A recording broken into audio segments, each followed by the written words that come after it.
quick little promo before we get into today's video. At 6 p.m. UK time, live right here on this channel, I'm going to be doing a podcast as Chats 2, and my guest today is going to be none other than Richard Seamayer, aka your boy Zach, Diversity in Comics / Comics Matter with your boy Zach.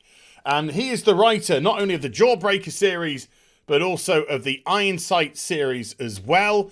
He has a ridiculous story about his rise in the industry, and it all started with him in a room roasting some comics, and who knew the unbelievable crazy turns that would take and where it would lead him today. There is a plethora of things that we're going to discuss. It's going to be really good. I mean, excellent stuff. 6 p.m. UK time, right here, live on this channel. Adjust your clocks and other time devices accordingly. And I hope as many of you as possible can turn out to watch. It's going to be something, and I promise you definitely do not want to miss this. So 6 p.m. UK time, right here. Okay. Now let's get into some other crazy stuff. Oy vey. Hi everyone, it's Az here from HeelvsBabyface. A middle-aged dude about to talk about He-Man. It's my life, it's my life, it's my life, my problem. No, in all seriousness, this starts off talking about He-Man, but really, it's about the way that media is presented, okay? It's the way that YouTube channels are presented, and a way that legitimate access media is also presented. And it's really interesting because it involves probably a channel and people that you've heard of, if not subscribed to. So let's get into this. This is an article that came out from Screen Rant only 14 hours odd ago, okay? And Screen Rant, if you ask me, are a mitigated trash. Utter trash. They fall into the category of antagonistic towards fan bases. Doesn't matter what fan base it may be. And also, there's no consistency with them. You'll have an article that'll be why the 13th Doctor is amazing, and then an article the next day why the 13th Doctor is the worst. You know, there's no consistency. It's all just to generate click, click, click, click, clickety, click. So, this is their title that they're running with. What to expect from Masters of the Universe Revelation. Now, when I was a kid, a long, long time ago, but I used to watch the He-Man cartoon. I used to love the He-Man cartoon. I watched all the cartoons, you know. I watched the He-Mans, I watched the Thunder Kiddens, I watched, Batman the Animated Series, Ulysses 31, G-Force, Battle of the Planets, you name it, I watched it. I watched them all. I loved the fantasy of it. I loved the heroicism of it. As many of you may know, I come from a single parent family. I never had a father. And so I was one of these guys who would be looking at these male role models, these guys like He-Man, these guys like, Mark from G-Force, from Batman. And I was looking at how they conducted themselves and their traits and what made them heroes and what made them worthy to be looked up to. And, so it's a common trait. It's a common trait in young boys that they do that. They look for male role models in series like this. Now, it's going to be done by Kevin Smith. Oh. If you don't know who Kevin Smith is, he's a guy that cries at the Flash on the CW. When I say I used to love Kevin Smith, it sounds like I hate him. I don't dislike Kevin Smith. I really used to like him. I used to have a lot of time for him, in as much as I'd watch his podcasts, Fat Man on Batman. I used to love watching his, listening, I should really say, but they're on video. His stories about Prince and Bruce Willis, and he's a great entertainer. Is Kevin Smith? He could be a very, very funny man. I used to watch the Silent Bob and Jay and Silent Bob and all that kind of stuff, and Stigmata and his movies. But then a few years ago, I don't know what happened to you, Kevin. I really don't. I think you changed from full fat milk to soy. But he just started becoming a chap who for his whole life had always been the guy on the outside, suddenly got in. Suddenly was invited in the door and to me became a different person, became a shill. And the objectiveness of what I used to love about Kevin Smith was gone. Everything was, oh my God, the new episode of Supergirl's great. And it's not, it's a pile of shit. It's a mitigated stuff like that, and crying over The Flash, and anyway, had a massive heart attack. I'm so glad. I was so glad that he made it. I truly was. Because I do hope that one day we get the old Kevin Smith back, I do hope we get the true Kevin Smith, not the one that's yes sir, no madam, but okay. Anyway, he's going to be doing the Masters of the Universe reboot Revelation. And this article is, here's what you need to know about Kevin Smith's Masters of the Universe Revelation animated series, which is being produced by Netflix. Now I'm going to bypass all of this because it's this part of the article that is the important part.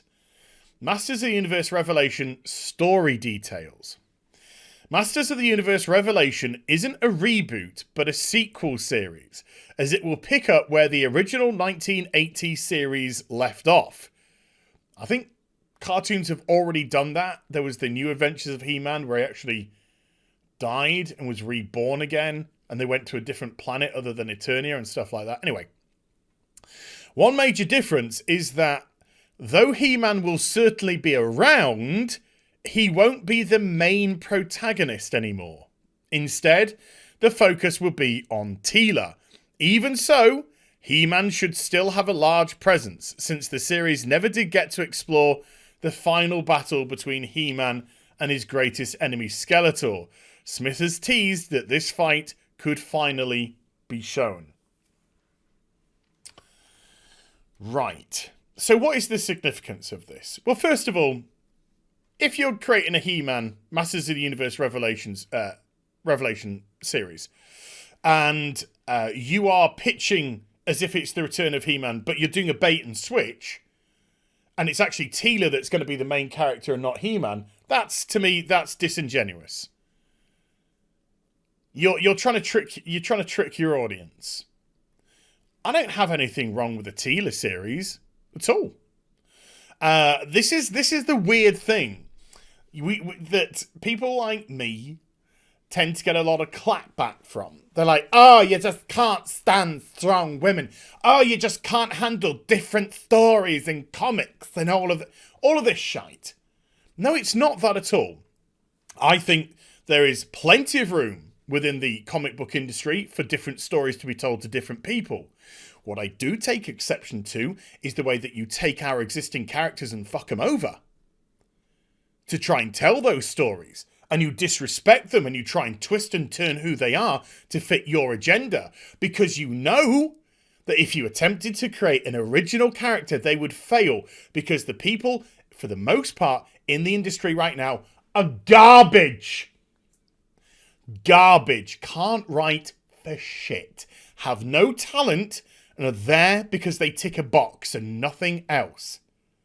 When it comes to this, I've got no problem why they can't have Teela, Mistress of the Universe, or from the annals of Eternia, Teela, some series based around Teela. Fine, do it, but present it in that manner.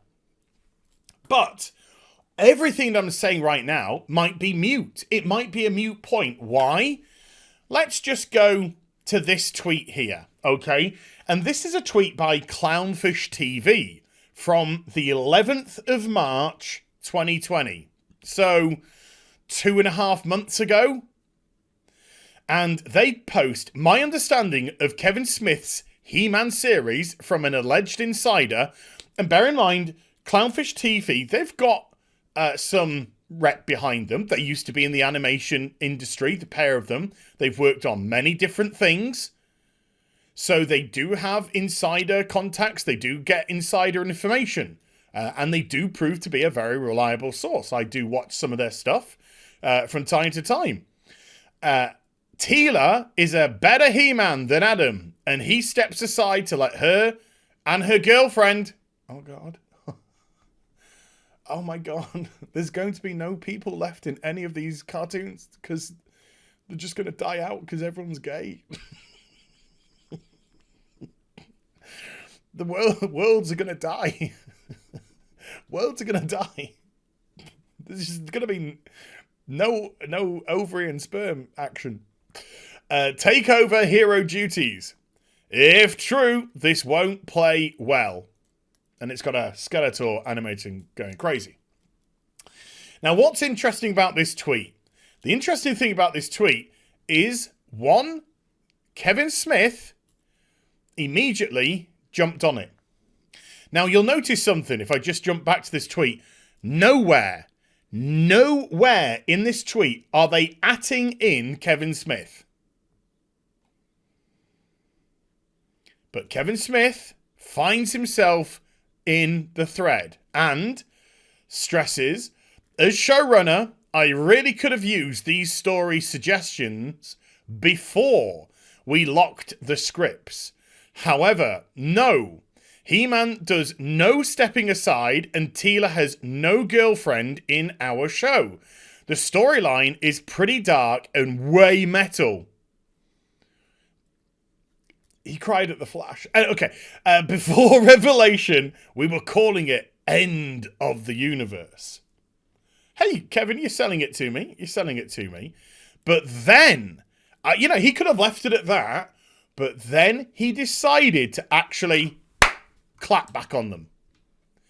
And he replies to his own tweet, and this is from a video by Clownfish from the 12th of March, from the day afterwards, where he responds to his own response to them by saying, also at Clownfish TV, instead of posting your faux insider info, here's a real story.